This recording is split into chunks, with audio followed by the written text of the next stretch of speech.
Madam అసలు micro finance పేరుతో మోసం చేసినటువంటి ఈ కేసులో మంగ్లీ పేరు బలంగా వినపడుతుంది. అలాగే మంగ్లీ కుటుంబ సభ్యుల పేర్లు కూడా బలంగా వినపడుతున్నటువంటి నేపథ్యంలో అసలు ఈ కేసు అంటే తెర మీదకి వచ్చినప్పటి నుంచి మంగ్లీ తమ్ముడు కానీ అలాగే మంగ్లీ చెల్లెలు కానీ అసలు ఎక్కడున్నారు, వారు ఏమైపోయారు, వారి వెనక అసలు ఎవరున్నారు అనేది పెద్ద ఎత్తున చర్చ జరుగుతుంది. దీని మీద మీ విశ్లేషణ ఇవ్వండి. అదే నాకు అర్థం కావట్లా. అసలు వాళ్ళు ఏరి అంటే వాళ్ళ మీద ఆరోపణలు వస్తున్నప్పుడు వాళ్ళు బయటకు వచ్చి దాని మీద స్పందించి మాకు ఈ కేసుకి సంబంధం లేదు, మేము ఏ పాపం చేయలేదని అంటే చెప్పేటువంటి పరిస్థితి ఎందుకు లేదు? ఇప్పుడు మనం మంగ్లీని కూడా అదే ప్రశ్నిస్తున్నాం మొదటి నుంచి.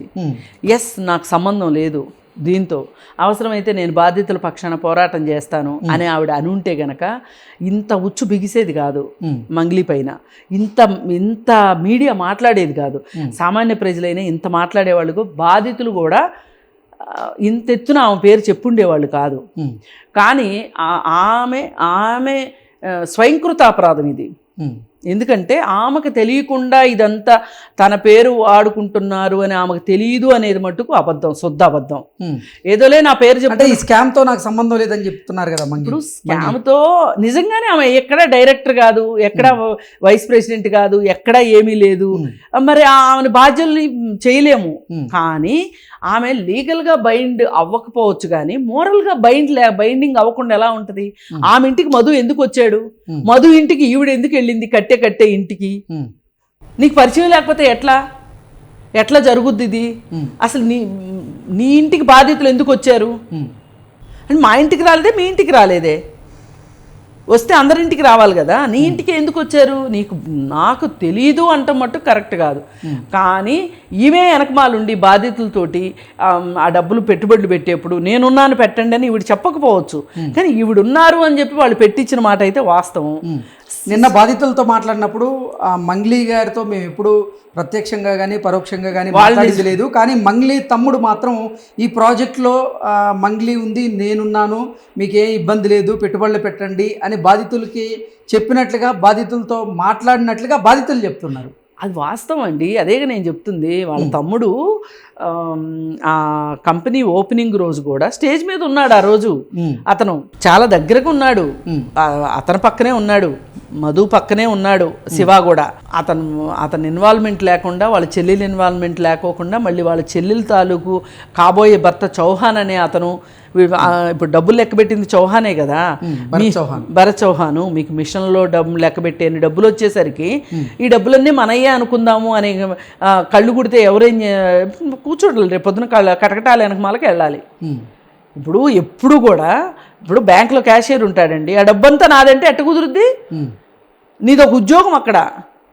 అలా అని డబ్బును పక్కన పెడితేనే కదా ఉద్యోగాలు పోతుంది బ్యాంకుల్లో. మీ పని అంతే. ఇప్పుడు అవి జనాలు ఇచ్చారు డబ్బులు, బిజినెస్ చేస్తాము, ఏమేం చేస్తున్నారు, ట్రేడింగ్ చేస్తాము, పెట్టుబడులు పెడతాము, భూములు కొంటాము, సిమెంట్ ఫ్యాక్టరీలు పెడతాము, లేదంటే పబ్బులు కడతాము, ఇవన్నీ చెప్పారు. మరి మీరు చెప్పి డబ్బులు వసూలు చేశారు, జనాలు నమ్మారు. వాళ్ళు నమ్మింది తప్పు అనే దానికి విక్టిమ్ బ్లేమింగ్ చేయటం కాకుండా అసలు మీరు చేసిన దానికి సమాధానం చెప్పండి ఫస్ట్. మరి మంగ్లీ మీద ఇన్ని ఆరోపణలు వస్తూ ఉంటే మంగ్లీ తమ్ముడు శివ కానీ లేకపోతే మంగ్లీ చెల్లెలు కానీ ఎందుకు బయటికి రాలేదు? వాళ్ళు అసలు ఎక్కడున్నారు, ఏమైపోయారు? వస్తారు. ఇప్పుడు మంగ్లీ పేరు 10 సార్లు చెప్తే మధు బయటకు వచ్చాడు. ఇప్పుడు మధుని గట్టిగా పట్టుకుంటే అందరూ బయటకు వస్తారు, పుట్ల పాములన్నీ బయటకు వస్తాయి. అందుకని ఏమీ కంగారు అక్కర్లేదు. పోలీసులకు తెలుసు. నేను అందుకే అంటున్నా, పోలీసులు సరిగా న్యాయ విచారణ, పోలీసులు సరిగా ఇన్వెస్టిగేషన్ చేసి కోర్టులో సబ్మిట్ చేస్తే అన్నీ బయటకు వస్తాయి. ఇప్పుడు డబ్బులు ఎక్కడో చోట అయితే ఉంటాయి కదా, లేకపోతే గొయ్యి తీసి గోతులు పెట్టారేమో, అదైనా చెప్పాలిగా. ఇప్పుడు వీళ్ళు 10th క్లాస్ కూడా పాస్ కానివాడు, ఆస్తులేమీ లేనివాడు, పెద్ద సోషల్ క్యాపిటల్ కూడా లేనివాడు, ఫార్చ్యూనర్ల మీద ఫార్చ్యూనర్లు వేసుకుని తిరుగుతుంటే కాన్వాయ్ లాగా ఎక్కడి నుంచి వచ్చినాయి అనుకుంటారండి? ఈ వాపంతా చూసుకుని బలుపు అనుకుంటే, అందుకే ఇప్పుడు కూర్చున్నాడు లోపల వెళ్ళి. అంత అవసరమా చెప్పండి? ఊరూరు పసుపు, ఊరూరు కుంకుమ, ఊరేగన అన్నట్లు చేశారు కదా. అది అందుకని వాళ్ళు కూడా వస్తారు బయటికి. వాళ్ళకేమీ సంబంధం లేదు అంటే కుదరదు. అంటే వారిని ఎవరన్నా రక్షిస్తున్నారా వెనకుండి? ఎవరు ఉన్నారు, అదే నేను చెప్తున్నా. ఏవో పెద్ద తలకాయలు ఉన్నాయి, ఏమీ లేకుండా ఇంత ధీమాగా వీళ్ళు ఈ నలుగురే చేశారు అని అనడానికి లేదు. ఖచ్చితంగా వీళ్ళ వెనక ఎవరో పెద్దవాళ్ళు ఉన్నారు, ఏ ఎమ్మెల్యేలో ఎవరో ఉన్నారు. లేకుండా మట్టుకు ఇది వాళ్ళకి అసలు అంత ధైర్యం రాదండి. ఎలా చేయగలుగుతారు, ఎలా నమ్మించగలుగుతారు? ఇప్పుడు పాపం ఈ హైదరాబాద్లో తిరిగే వాళ్ళంతా కూడా వీళ్ళు లీడర్లు, ఈ డబ్బులు వసూలు చేసిన దాంట్లో. ఇప్పుడు ఊరు వెళ్తే వీళ్ళు డొక్కజించి డోలు కడతారు, అందుకని వీళ్ళు ఊళ్ళు కూడా వెళ్ళకోకుండా బాధితుల ఇప్పుడు ఈ హైదరాబాద్లో 20 మంది 30 మంది ఆఫీసుల చుట్టూ తిరుగుతున్నారు కదా. వీళ్ళందరూ ఏంటి అంటే వీళ్ళు లీడర్లాగా వీళ్ళు డబ్బులు కట్టడంతో పాటుగా ఇతరులతో కూడా పెట్టుబడులు పెట్టించారు. ఇప్పుడు హిమకాంత్ రెడ్డి చెప్పేది అదే కదా, పెట్టించారు కదా. ఇప్పుడు వీళ్ళు ఊరు ఎందుకు వెళ్ళట్లేదు అనుకుంటున్నారు? ఊళ్ళో వాళ్ళు పట్టుకుంటారు. నువ్వే కదా ఆ రోజు చెప్పి ఎవరి చేత అయితే డబ్బులు కట్టించారో వాళ్ళందరూ నిలదీసే అవకాశం, తీస్తారు, అవకాశం కాదు తీస్తున్నారు. అందుకే వీళ్ళు వచ్చి హైదరాబాద్లో కూర్చున్నారు. ఇప్పుడు వీళ్ళకి మంచి షెల్టర్ దొరికినట్టు ఒక రకంగా వాళ్ళ నుంచి తప్పించుకోవడానికి. కానీ ఎన్ని రోజులు తప్పించుకోగలుగుతారు? ఇంకా వాళ్ళైనా ఏం చేస్తారు మేడం? వాళ్ళే మోసపోయి ఉన్నారు. అంటే వాళ్ళు మధుని నమ్మి పెట్టుబడులు పెట్టారు, మోసపోయారు. అందుకే కదా వాళ్ళు కూడా ఫైట్ చేస్తుంది బయటకు వచ్చి.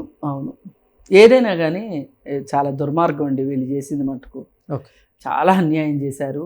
పేదోళ్ళ డబ్బులు, ఈ పేదోళ్ళ డబ్బులు అంటే లెక్కలేకోకుండా ఇట్లా చేయటం మటుకు నేను అందుకే ఈ మంగ్లీ మీద ఈ ఈ వీడియోస్ ఏం చేసినా సరే ఈ స్కామ్ గురించి చేసేటప్పుడు ప్రతిసారి చివరిలో ఒకటే చెప్తున్నా సోజ్ చెప్పినట్టు ఏంటంటే, ప్రజలారా మీరు కష్టపడి సంపాదించుకున్న డబ్బులు, ఈ కష్టపడి సంపాదించుకున్న డబ్బులను మట్టుకు మీరు ఇట్లాంటి దురాశ పరుల చేతిలో పెట్టకండి.